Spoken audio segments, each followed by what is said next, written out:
Look what I got in this bucket, y'all. Pears. But that's really not what this video is going to be about today, and I don't want to trample my raspberries over here. I'm getting these pears off of here, these Asian pears, and I'm putting them lightly in the bucket because Michelle just yelled at me she says I'm hurling them like, like a trebuchet. I wish y'all could see that look right now. Okay, so here's what I want to get to. I'm going to swing back this way. We got one on the ground. Okay, so that's going to be a candidate for the chickens. I'll just kind of stick it over here for now. I'll come back to it. Before we get into the main topic, I want you to see something. This is the driveway, okay? And as we've talked before about zoning and stuff, I mean, can you think of anything more convenient? Literally come over here, pick your breakfast, or in my case, this is going to be transformed into what I call, or what Michelle calls, a cheddar pear pie, and it is off the meat wagon. We're going to go down there and we're going to show you what we do and what we've set up for all the passers-by that just want to come and pick fruit whenever they feel like it. All right, so here we are at the front of my property. As you can see, that's obviously a road. It's not very or often traveled, but it is from time to time. And believe it or not, a lot of people drive up and down here on their pedal bikes, and people go for walks and stuff like that.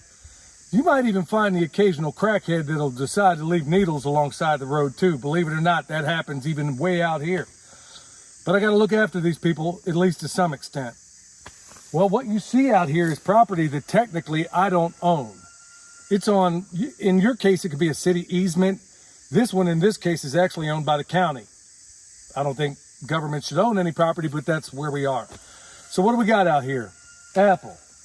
Right here is a false indigo. Doing pretty doggone well, too. Over here is another cultivar of apple. And man, I can never pronounce this thing. It's that Anakovia. It's that Russia, whatever. I need Jack Spearco to pronounce this one, but I can't pronounce it. All of them been kind of eaten up. I've kind of let them get away from me. I haven't done a whole lot for them, but the whole intention of this area down here is so that any passerby walking up and down here could come over and help themselves anytime. Now, these guys need a little bit of maintenance, and that's what I'm down here doing. Now, this also goes back to that third ethic. Remember, it's 3 ethics of permaculture: earth care, people care, and the way I see that third ethic is abundance given to the previous 2. And I also believe that it ought to be the property owner or whomever that is that decides how that's distributed. Well, in my case, anything that's on the other side of my fence here, I'm calling all the shots on that, or somebody in my family will be. Okay, so there's a reason why fences make good neighbors. But anything on the outside of it, on property that I don't really own, we'll go down a little bit more. Another apple over here. Believe it or not, that's a chestnut that's actually, wow, it's really doing something here. I planted a couple of them over here. The other one's not doing so great. But the idea being is that anybody coming up and down here, when these trees are mature, they can come over and help themselves. I've done this all over the place. In fact, if you were to go to the Leavenworth, the VA hospital in Leavenworth, Kansas, all over that campus, there's fruit trees everywhere, and probably nobody's ever went out looking for them, but they're there. I know because I put them there. And right now they ought to be quite mature. Idea being is that this is my version, or one of my versions of people care, that anybody can basically help themselves to what's out here. Now, there's always that danger that some mower from the county is going to come by with their big old blades and do just like they did on the other side of there where they mow it. I've already talked to those guys, okay? They're city and government and county workers, okay? They're not going to work any harder than they have to. Meaning, when I got with them, they're not going to come by and use their little mower that goes up on the side of a hill and mow this if I've already maintained it. So right now I'm in the position to where, okay, these trees need maintenance, they need help, and that's exactly what I'm going to do, because honestly, I've neglected them completely. And I'm going to show you the little additions that we're going to add to these things and how we're going to build on what was already put here. So we'll get to that in a second. All right, first up is this Evercrisp apple. Now, I didn't follow the NAP down here because I had a bunch of apple trees I just had to use up. And it's also something of an experiment, but I want to show you this. Here's how I go about doing it.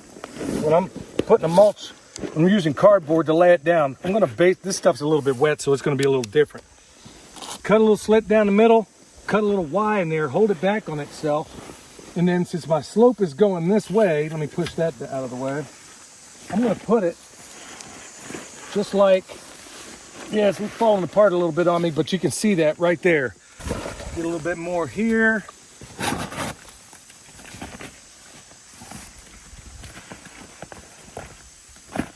Okay, there's my method for starting down. Now, I got this stuff over here. It's basically wood chips that have come from a local college. I haven't messed with these trees and frankly just kind of neglected them for a while. And these are free.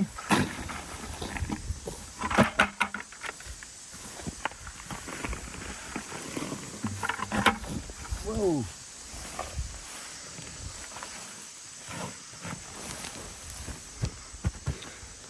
Okay, there's your graft union right there. So I want to try to be below all that. Okay, we could essentially call this good. Now this isn't a guild video. We've done plenty of those before, but I am going to slowly add a guild to it. And now for those that don't know what that is, it's basically like the fingers of your hand. Or it could be like a rock band, okay? This is your lead singer, this tree. Well, it needs a bassist. Well, in this case, it's going to be all these comfrey crowns I got right here. This could even be your lead guitarist. I don't care. But this is the star of the show in my book. And all these guys are backup dancers, whatever you choose, and they're going to be in certain places around this tree. Now, the idea of this comfrey is going to really serve a couple of purposes. Number one, it's a dynamic accumulator. Nobody's done probably more videos on comfrey than we have. But what I'm going to do right now is this will ultimately be a mulch ring for this tree. So you can use your shovel if you're worried about somebody that needs length on it. I'll find an arbitrary length, which in my case right here is going to be about from here to where the metal meets this. And this is how easy I'm going to put it in. It's really, get it in there like so. And I'm going to turn that grass upside down. And I'm going to stick it back in there. Now I can plant this comfrey and do this pretty much any time of year. So I'm going to put it right up there. I got another chestnut that's not doing anywhere near as well as the other one. Whole nother story on that. But around this one, I'm going to go ahead and put maybe 3 or 4. Maybe I'll put 4. I'll put one here, one over there. And once again, I'm going to use my handy dandy shovel to give me the gauge.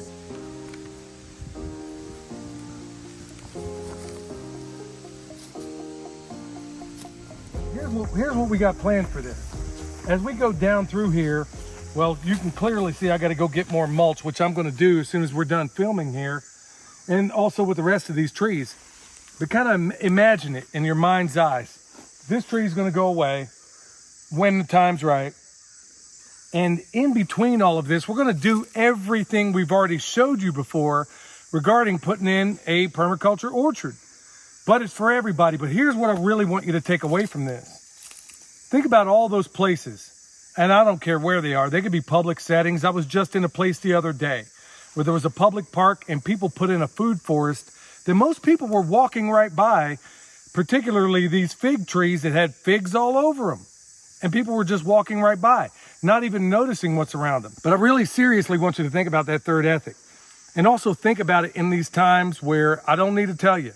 Go look at the grocery store. Things are getting crazier. We have better be thinking about all these crazy and wonderful ways that we can produce food way outside the box. Now, is this going to produce now? No. But 3 years from now, this thing ought to be swinging as long as I'm taking care of it. And as long as people don't come by and spray a bunch of junk on it, which out here they don't seem to want to do unless it's under power lines. I'm just going to kind of come full circle with this. Every single tree will, just like we've had before, comfrey, rosemary, daffodils, you name it. And we'll put it all in as it makes sense. We're going to even mingle blueberries that I got started up at the house. Those will eventually find their way down here too, where it will virtually be a smorgasbord for anybody that wants it. I'm even considering putting something of annual gardens even alongside up in here. I mean, just a wonderful demonstration site for anybody driving by thinking, oh shoot, you know what, maybe I want to try that too. That's the big part of all this, y'all, is to not just do all this stuff, but also maybe you can find a way to inspire other people to get out there and maybe they want to do their part of it as well. All right, if you need any of the comfrey we just talked about, bone sauce, which is all over these trees right now, anything we have, go check us out at the website. Go check out the links down below. Till next time, this is Billy from Perma Pastures Farm, where permaculture is my passion. And talking about that third ethic is definitely part of it. We'll see y'all next time.